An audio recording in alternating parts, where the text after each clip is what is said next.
नमस्कार, बहुत स्वागत है आपका। आप देख रहे हैं शिव पुराण उपाय।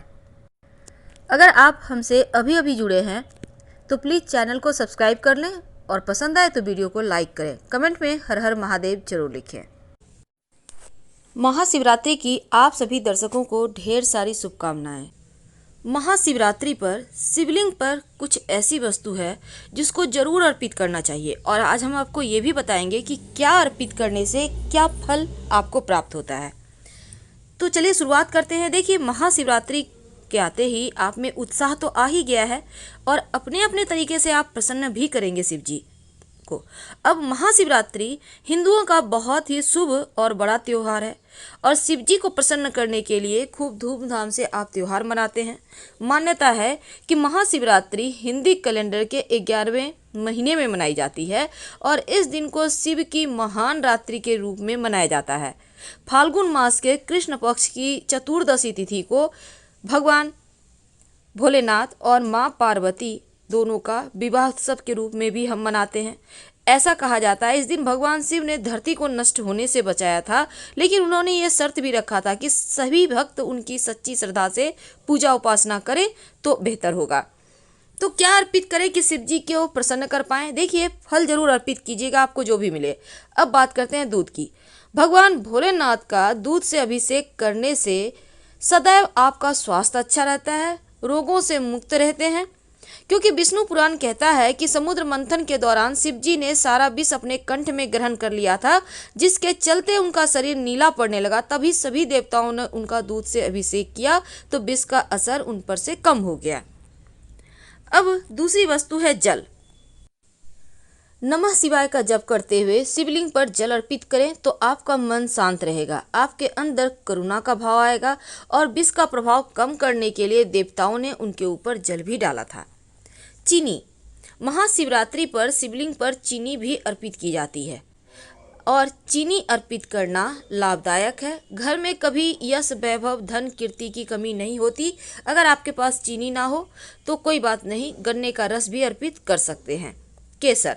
लाल केसर से शिव जी का अभिषेक करने से जीवन में सौम्यता आती है, मांगलिक दोष समाप्त होता है और कहा जाता है महाशिवरात्रि पर अगर अपने व्यापारिक दस्तावेजों पर केसर से तिलक करें तो सभी अड़चनें दूर होती हैं, काम धंधे की मंदी समाप्त हो जाती है।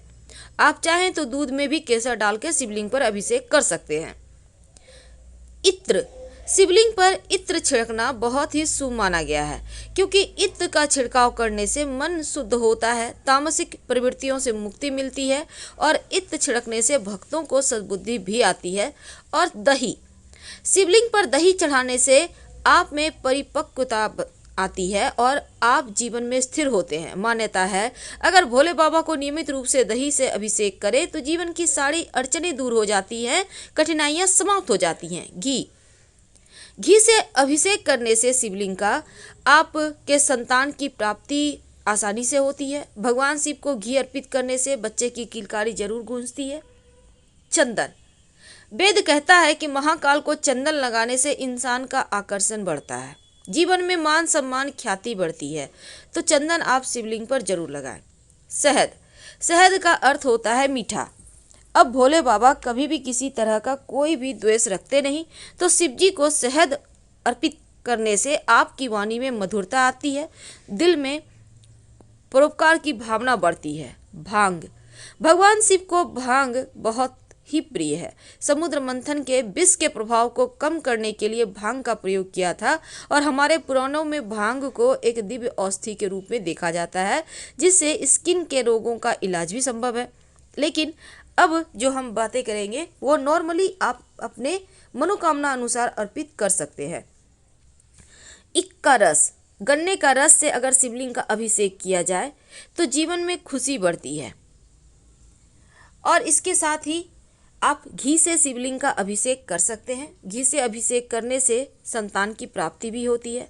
वैसे जब आप शिव जी की पूजा करेंगे तो तांबे का बर्तन आप इस्तेमाल कर सकते हैं और इसके अलावे आप धतूरा का पुष्प और इस धतूरा का पुष्प अर्पित करने से क्या होता है ना, जीवन के हर शत्रु विरोधी शांत हो जाते हैं। पीपल का पत्ता अगर शिवलिंग पर अर्पित किया जाए तो स्वास्थ्य संबंधी परेशानी, मन से संबंधित परेशानी समाप्त हो जाती है।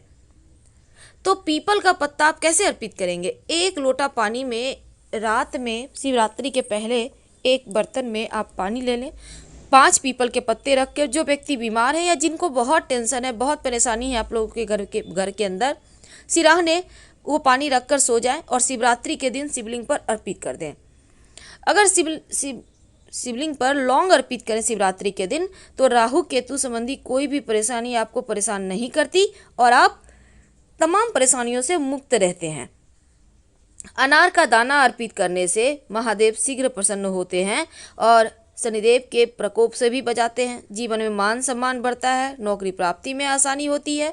तो अनार के दाने निकाल के उससे अभिषेक करें तो खुशियां बढ़ेगी।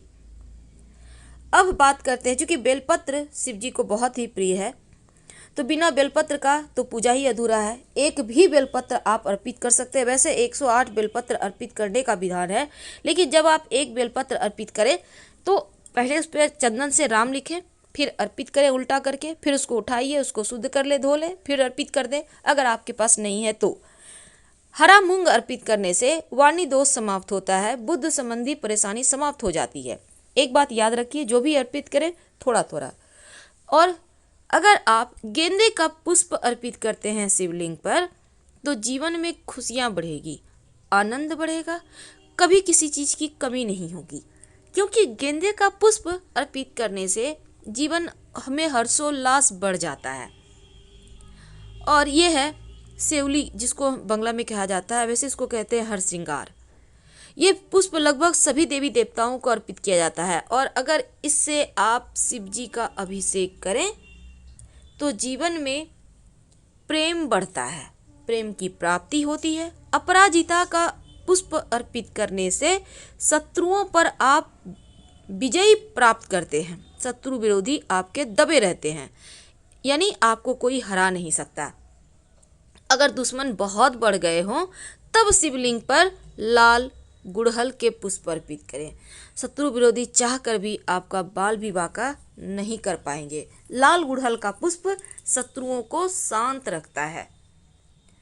अब आक का पुष्प, आक का पुष्प अर्पित करने से एक तो शिव जी को सबसे ज़्यादा प्रिय भी है और जीवन में ये जो आक का, अगर आपके दुश्मन ज़्यादा हो तो आक के दूध से शिवरात्रि के दिन आक के पत्ते पर दुश्मन का नाम लिखकर वहीं वृक्ष के नीचे या कहीं भी मिट्टी में दबा दे तो दुश्मन शांत रहते हैं।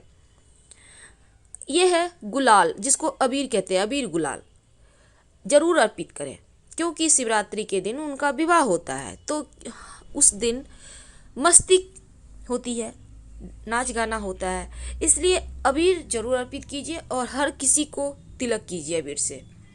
अंत में जब आरती करेंगे तब आरती में आप कपूर और लौंग जलाकर आरती करें, सब जगह दिखाइए, फिर सबको आरती लीजिए और आरती लेने के समय कुछ कॉइन वहाँ पे रखिएगा। इसके बाद उसको उठाकर किसी पास के मंदिर में रखा है।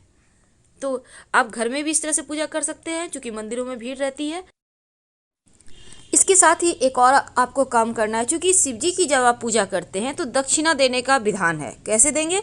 एक पान के पत्ते पर थोड़ी सी मीठी वस्तु, थोड़े से सिक्के और इस पर आप लौंग इलायची रखकर शिव जी को भेंट करें तो आपकी पूजा संपूर्ण होगी।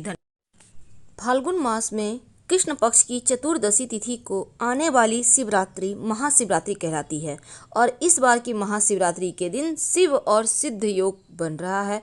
इस दिन भगवान शिव माँ पार्वती की पूजा करने से अभिष्ट फल की प्राप्ति होती है और वैवाहिक जीवन सुखमय रहता है। चूँकि फाल्गुन मास के कृष्ण पक्ष की चतुर्दशी को शिवरात्रि मनाई जाती है, इस बार 11 मार्च गुरुवार को है। अब शिवरात्रि, जिसे हम त्रिस्प्रिता, त्रयोदशी, चतुर्दशी और अमावस्या के स्पर्श से युक्त होता है, तो उस शिवरात्रि को सबसे उत्तम शिवरात्रि मानी जाती है और इस बार ये महासंयोग बन रहा है। और क्यों हिंदू धर्म शास्त्रों की माने तो शिवरात्रि है और इसे ऐश्वर्य योग कहते हैं। इसी दिन शिव और सिद्धि योग के अलावा श्री वत्स योग, सौम्य योग भी है, जो कि अद्भुत शुभ संयोग लेकर आया है। तो इस बार की चतुर्दशी तिथि को चंद्रमा सूर्य के काफ़ी करीब होगा और यहाँ पर शिव रूपी सूर्य के साथ योग भी है। तो इस दिन की महिमा जितना बखान किया जाए वो कम पड़ जाएगा। तो क्या खाएं क्या ना खाएं इस शिवरात्रि चतुर्दशी तिथि के दिन? सबसे पहली बात, अनाज का सेवन संभव हो तो ना करें, खासकर चावल और बैगन का त्याग कर देना चाहिए चतुर्दशी तिथि के दिन। और इस बार महाशिवरात्रि है तो मांस मदिरा लहसुन प्याज तो आपको खाना ही नहीं है। दूसरा, इस दिन आप जहाँ तक संभव हो दूध से बनी हुई चाय कॉफ़ी तो पी सकते हैं, लेकिन दूध का सेवन ना करें। इख यानी गन्ने का रस मत पीजिएगा। आप शिवलिंग पर अर्पित कर सकते हैं पर मत पीजिएगा, नहीं तो पूजा का फल नहीं मिलेगा।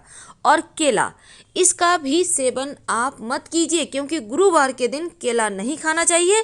पारिवारिक जीवन में हलचल होता है और इसके साथ ही आपका गुरु कमज़ोर हो जाता है।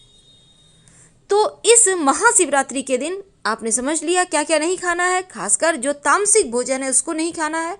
मसूर की दाल या किसी भी तरह का आप मांस मदिरा में जैसे प्याज वगैरह का यूज होता है वो सब नहीं खाइएगा। फिलहाल विदा लेंगे, धन्यवाद।